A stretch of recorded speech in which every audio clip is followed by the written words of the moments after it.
Alrighty, we are here with Charlotte Wenham, a name that rolls off the tongue, I might add. But the executive officer of Shusher, you definitely know them from Baby Shusher, especially if you're a new parent or are just a fan of shushing in general. But Charlotte, thank you so much for joining. So excited to dive into the Baby Shusher story, the Shusher story, and beyond. What which we need to work on that rolling off the tongue. Yeah. But how you doing today? Thank you so much. Yeah, doing well. Thank you for having me here. I'm really excited to talk about what we've got going on. And it was really nice to hear that you're familiar with Baby Shusher and it's helped you with your daughter. That's cool. Yeah, yeah, exactly. It's somehow shushed her more than we have. So I'm sure That's, that's the that's case. the goal. So before we get to that, I want to rip the band-aid off. Very intimidating. No, I couldn't resist. I noticed your accent, and I know you're from New Zealand originally. Uh, Correct. what brings someone from New Zealand to Texas?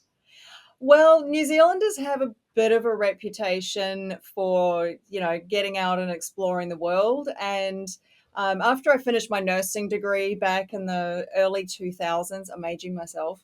No, no, I, no. I bounced across the Tasman to Australia, moved around a lot of different places, and my husband was working over here, and it's a really long commute between Brisbane and Dallas. So, we just decided to root up the whole family and come and put some temporary roots down in Dallas. And 9 years later, we're still here. So, yes, long Y- story short.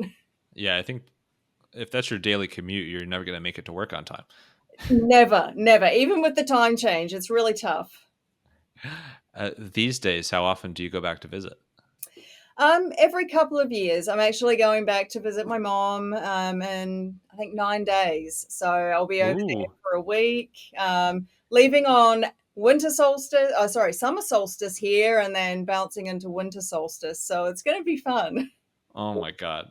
Yeah, that's always something that fascinated me, how it's like the opposite sort of seasons Yeah. there. But besides that, what would you say is like the biggest difference that you notice coming to Texas and the States versus everything there?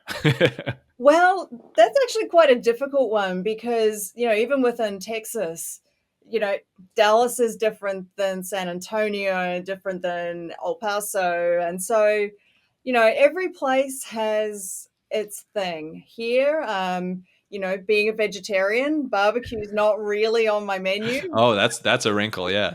That's a wee wrinkle. But I think overall, when you really boil it down, people are people are people. We all have the same wants and the same needs, but sometimes the way we express it's just a little different. Well, babies are people too. So let's get to the baby shusher. Yeah. And, so I mean, baby shusher is how I found out about your company and your different products. But I know under kind of the shusher umbrella, there's a lot overall there. So a lot we can dive into. But in terms of the specific, let's start with the baby shusher. Yeah. And anybody who's not familiar with the product, it is aptly named because it shushes for you, and it's just an incredible product, and it saves your vocal cords a bit, but really really cool, cute little product. Charlotte, how did this, like, you first hear about this idea or like the potential for a product here? Well, my husband is an engineer, and he's always been really interested in product development. He's a very creative problem solver. And he came across this product that a guy down in Austin had developed to solve just that problem. His wife was having trouble calming their daughter, who, babies are babies. They have one way of communicating with you. And, as somewhat evolved humans that have learned to communicate what we want, interpreting that one sound can be really challenging.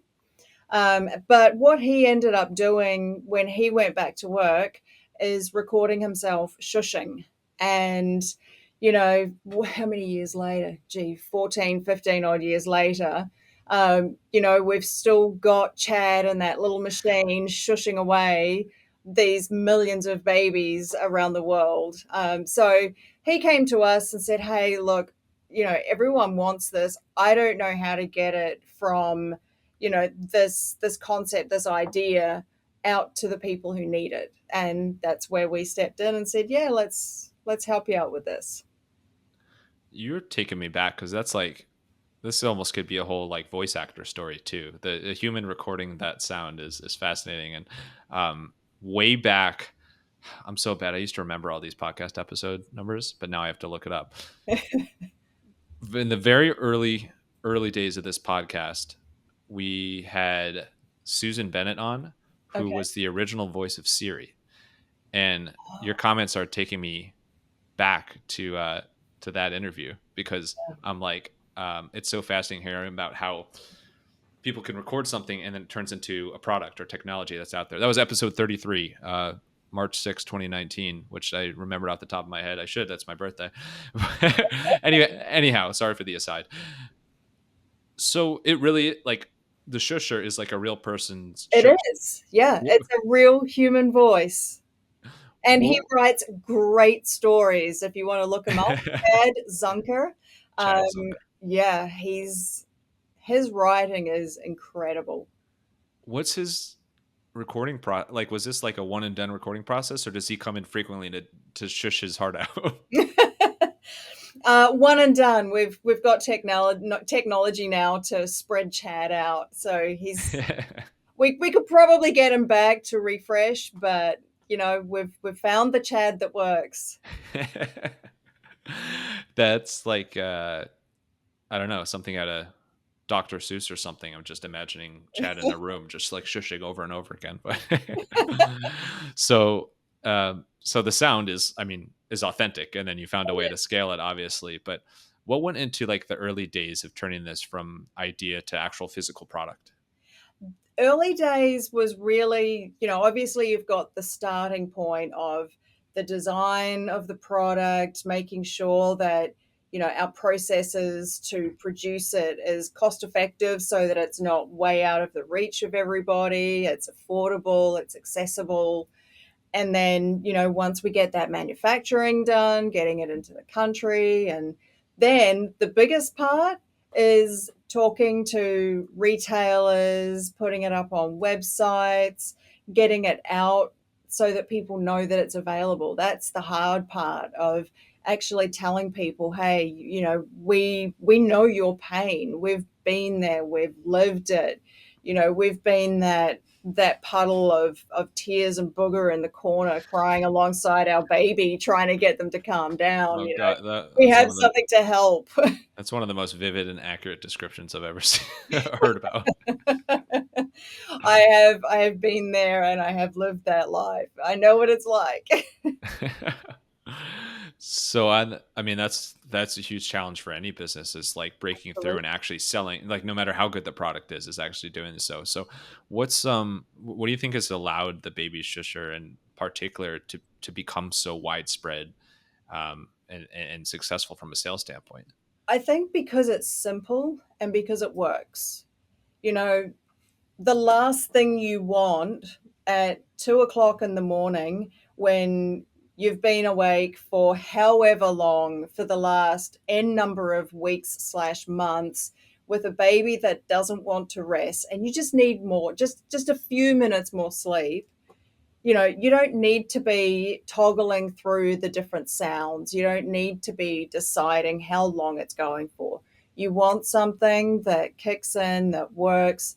And that I think is the beauty of Baby Shusher. It is just one sound, but it's the sound that works.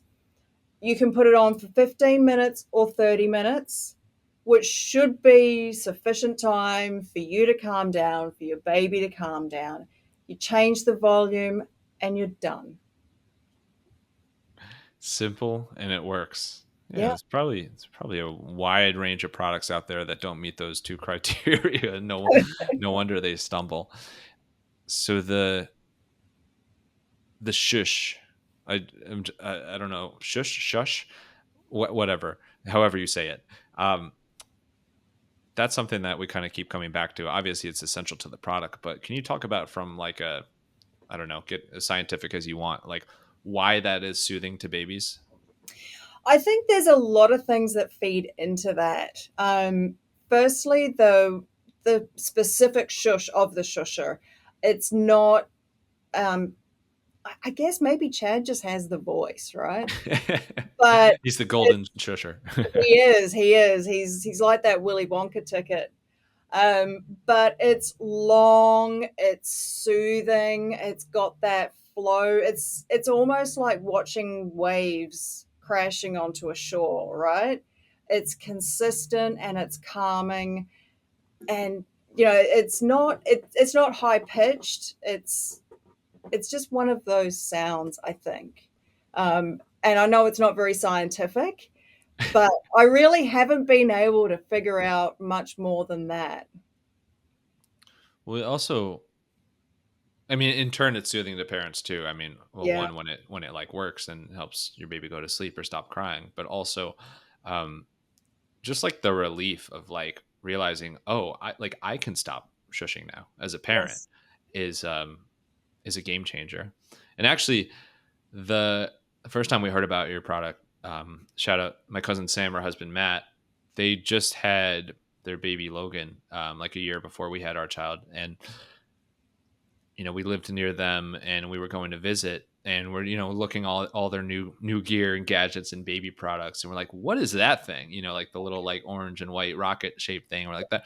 And Sam just turned it on, and then you just hear the shh, shh, and we're like, oh my god! Like, well, one, we couldn't believe that product existed, like just had never thought of it before, but then pretty quickly after that was like, this is genius. And Sam was like, yeah, you actually end up using it a lot. Yeah. So there's something about your product too that just has that like wow factor, I think, where it's like there's nothing like it. Mm. I think it's just so simple, but I don't know of really any other company that has taken something that's that simple and that effective and turned it into something so accessible. The mental load of shushing. My boys are 17 and 19 now, so Shusher wasn't around. It was me, Yeah. Well, and you probably use it even more now. oh, I've got a puppy, and we've got a doggy Shusher, Yeah. and so it's surprising how well that works. She loves it. Sidebar anyway. But back when I had my boys, it was physically hard work to capture that much breath. Charlotte gets her abs back again, the movie sequel. Yeah. Um, what do you think has driven the growth? Like, if you could point to like one main thing besides like the product and its simplicity and what's the word, functionality, Yeah. utility. I'm just going to throw as many big words as I can think of. But besides like the actual product, like what do you think has worked well for your like marketing strategy as a company that's like turned this thing into a huge hit? I think there's been a few things. Firstly, we got into some trusted retailers that, when they saw the product, they went, "Wow, this is Captain Obvious, but no one has done that." But also that it works so well that parents will buy them for their friends who are pregnant, or moms will buy it for their daughters, or we've got hospitals who have been using Baby Shusher in NICUs for 10 plus years, having surgery after surgery. And so people are using Baby Shusher in so many different environments. It's an agnostic product that actually works. It, you actually hinted at it earlier, but with the doggy shusher. But I think um, one of the things that, well, as I hinted at, you hinted at, Yeah. is that it's not just baby shusher anymore. Like actually, you kind of have like this umbrella of shusher products, and so there's the doggy one. There's multiple types of baby or kid ones. Yes. Can you speak to like what, well, at least at the time of this recording, like the main products that looks like, and like Yeah. what's involved in the strategy of ex- exponentially shushing? Sure. So obviously we've got the OG Shusher, the cornerstone. Doggy Shusher was our second product because we had a lot of people saying, "Hey, we've been using Baby Shusher and it works on our dogs." So people were turning it on and sitting it on top of the crate, but the dog could get a hold of it and knock it around. So we actually made one that's almost an egg shape that's weighted at the bottom. So if a dog knocks it, it rights itself back up again. It's smooth. It doesn't have any corners or anything that those evil little doggy teeth can claw into that I'm re-experiencing at this moment. But so yeah, doggy shusher, also the sloth. So sound module inside a little plush, because a lot of kids, as they get older, they like having a little friend that they carry around with them. It's soft, it's soothing. It's got little Velcro. Well, we can't call it Velcro. It's hook and loop. Mm. Um, Yeah, totally different. No. Totally different, whole new thing. But it's that hook and loop that doesn't scratch. So it's nice. It's not going to, scrape up baby's skin or anything like that, but still really strong. So you can put it on the side of the crib or hook it on to strollers or whatever as well. And then we're expanding out, got a few new products that are coming in the range as well. So watch this space, follow us, like, comment, share. Uh, Yeah. All the CTAs. yeah. Just you're is the office just constantly shushing? Is that what you'll hear if you're walking around? It, no, no, because then everyone just falls asleep and we don't actually get anything done. It works too well. It works far too well. But we've also got a range of health products as well, because my background is in ER nursing. So I know that if you can't breathe, you're not sleeping. So we've got a range. We've got a small nebulizer, some saline products as well. So let's talk even more unusual products because, and I say unusual in a good way, clever and differentiated products. Yeah. And we're not actually talking about those products.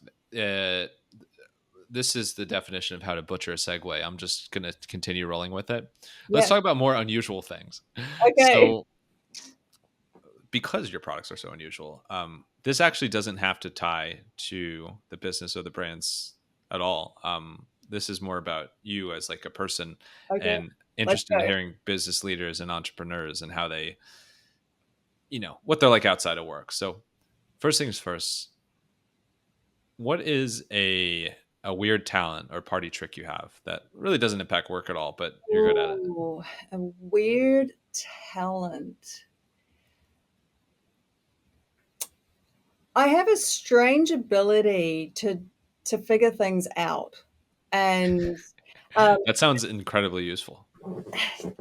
I okay. One example of this, I do not like heights. I am scared of heights, but I skydive for fun Oh, because I figured out how to make it not about the height.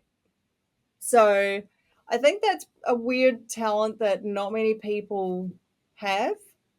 But I think it's something that if you can figure out how to trick your own brain, you can achieve a lot and have a lot of fun along the way. how did you trick your own brain when it comes to that? Well, I initially thought, it's what is it about the height that I don't like? And then my brain went, oh, I might fall. Okay, so what is inherently scary or dangerous about falling? Well, it's the landing. Okay, Mm. so what is it about the landing you don't like? Well, you might get hurt. Okay, is there a way that you can control the quality of that landing? And if I have a parachute, then I can do that. So there you go. There's a quick, what is it, 4-step way of figuring out how to get over a fear of heights so you can jump out of planes. That's the improv. Yes, and it's like the over and over again. Um, but arguably even more importantly, how many times have you been skydiving? Only a couple of hundred. So Oh my that, god, that sounds like a lot, but you really tricked your brain. I really did. But in the context of people that I know, that's not a lot. Oh my god. So it's a whole skydiving community down in Texas, huh? Oh, yes, there is. Absolutely. Big sky country. Uh, all right. What is a pet peeve you have? Something that like really it's minor detail in life, but just like annoys you a little bit. Unnecessary complications. Hence, Baby Shusher. Yes. Yeah. Why add five things if two will do the trick? That's a great thing to live by. Um, do you have an example of that, like around the house or like hobbies wise? Oh, there probably is, but there's not one that's bouncing into my brain right now. There's not one simple enough. There's not one simple enough. That's the other thing that I'm really good at is overcomplicating things, which is why I love simplicity. It's a yeah, the best kind of paradox there. Yes, absolutely. All right, and then what is a a quirk you have, like friends, family, somebody calls you out for just a little bit quirky about your personality, but it's who you are. Um, I can make things very weird. Just Please make it weird. Whatever. I can find the humor in almost anything. So, I'm the person that will see someone trip over and part of my brain is like, "Oh shoot, I hope they're okay." But the other side is going, "Hee That was a great hee hee. hee." Yeah, I'm good at those. Well, let's see if I can top the previous segue and how terrible it was. Go. Let's hee hee our way through rapid fire Q&A. All Okay. right, we're gonna wrap Do I up need to stretch? with the right. Please do. You might need to bring a parachute. Uh, all right, you ready for it? All right, let's go. All right, let's get wild. I saw that you are a big yogi. Oh, What is the best yoga pose of all time? Shavasana because I can lay down. Is that the one that's like just looks like you're laying down, Yep. totally laying down? Totally laying down on your back, corpse pose. All right, and then another. I mean, you're a person of a bunch of crazy cool hobbies. So like this could just be the hobby rapid fire Q&A, but photography is another one Yes. that popped up. What's your favorite? If you could like go back in time and go back to wherever you were taking your favorite photo of all time, where would that be? Probably the west coast of New Zealand around Franz Joseph. There was one particular day that I was there. It was really kind of gloomy and cloudy and stormy, but it was absolutely beautiful. And I don't think I got nearly enough photos. I only got a couple hundred. And what was that? Sorry, can you say the name of that again? And like what type of place it is? Franz Joseph. It's on the west coast of the South Island of New Zealand, and it's got a lot of like glaciers and rivers, and yeah, it's just a beautiful, beautiful isolated part of the world. And on that note, of course, I couldn't resist to ask more about New Zealand. And actually, Sam, my cousin, who we mentioned, Yeah, I mentioned, but very, very kind of you to mention too. Sam and Matt for their honeymoon, which Dane and I actually met at their wedding. yeah.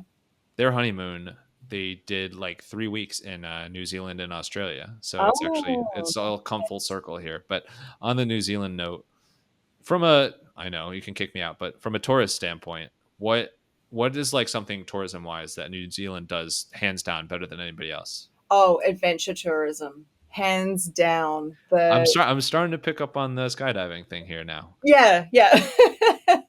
Well, when I go back, I'm going for one of my mom's kind of landmark birthdays, and we're going and doing what's called the bungee swing. So Oh my! Oh, you're tethered up and hooked into this huge swing, and then you just swing down through this cavern, and I am so looking forward to it. oh my God! That's like my brother's done stuff like that. and there's a video of him online somewhere that it was really cool when he did it, but also like scared my mom to death with the bungee, how he kind of like jerks your body some. Yep. But that's something I've always been terrified of. It's like I'm fine with heights actually. It's not the heights, it's the something about the rope or a giant swing like that, and then the I get dizzy kind of easily. So Mhm. that one scares me. But what's your best like? What's your like mind over matter tip for? I mean, clearly you're excited, but for doing some sort of giant bungee swing like that, how are you convincing your mom or anybody else going? Well, I think I actually got a little bit of my adventurous streak from her. She rides motorbikes, and when she came over to visit, she went skydiving. Like she's not been someone to not do something because it might be a little bit scary. But I think my biggest, if someone wants to do something and it's only fear that's holding them back, then just do it scared. Well, that's words to live by. Words to adventure by. All right, what's there's qualifiers on this one. You can't say skydiving, and you can't say anything that you did in New Zealand. Okay. Other than that, what's the best adventure you've ever done? Oh, see, now this is a difficult one. One thing that we do on family holidays, now that the boys are a bit older, we always find somewhere to go horse riding, and we always find somewhere to go zip lining. And for one of my birthdays a couple of years back, my husband took me to Finland and we went horse riding through like 6 foot deep snow on these big Finnish horses. And Oh, that was pretty incredible. I think that's one that just sticks with me as being quite unique and fun and a little bit adventurous because I used to be absolutely petrified of horses as well after a horse riding accident. So, it sounds like you're a like magician at conquering fears. well, maybe, maybe not, but I figure I've got two choices. I either do it and enjoy it, or I don't do it and then wonder what it might have been like. And I'd rather not wonder. Well, I'm wondering how big those horses are because you said it was like 6 feet of snow. Yes. Yeah, they are pretty, they are big. Think about kind of Clydesdale type horses, if you know what they are. Mhm. Just big, solid, hairy, muscular Finnish horses. Yeah, Budweiser is famous for the old commercials with all the Clydesdales, but Yeah, yeah, beautiful horses. absolutely. What is your best advice for being a vegetarian in Texas? Denton has some really good vegan restaurants. Yeah, that I mean there are so many more vegetarian and vegan restaurants these days. There are, yeah, Same thing with other food either preferences or requirements like gluten free now. I feel like it's like every restaurant has good options there too. yeah. All right, and then last one. What is the most creative use or non-traditional use you've ever heard of for a shusher? Ooh, creative use for the shusher. I've had a lot of people joke and say that they use it on their husband.